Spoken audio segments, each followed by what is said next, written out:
shine ake aiki da albasa ja wadda sai an fara ɓare ta ga da take. Sai kuma kwai wadda shi guda ɗaya ma aka samu ya wadata, amma na cikin ake amfani ba wai na wajen ba. Ita albasar ma sai an fara ɓare ta sannan sai a fara yanka ta. Abu guda uku kawai aka samu sun wadatar, wato man zaitun wadda da shi ake soya kwan, albasa ja, sai kuma shi kwan da ake soya jan da ciki. Yawa wato dole dai sai an yayyanka ta sosai.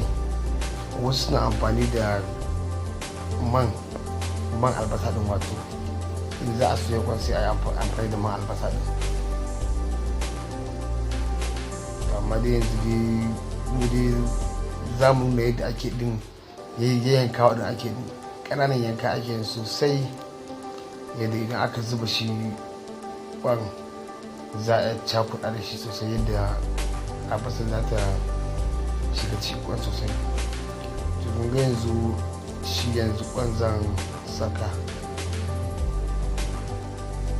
kun ga sai an fara zubar da farin.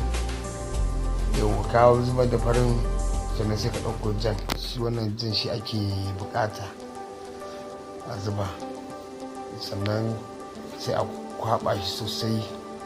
To idan aka kwaba, dama can an zuba shi, wannan shi ne man zaitun da shi ake kwabawa bayan an gama kwaba. Cokali ɗaya ma ya ka zuba ya isa.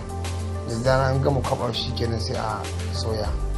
Shi ne wanda maza suke ci don ƙarin ƙarfin gaba sosai.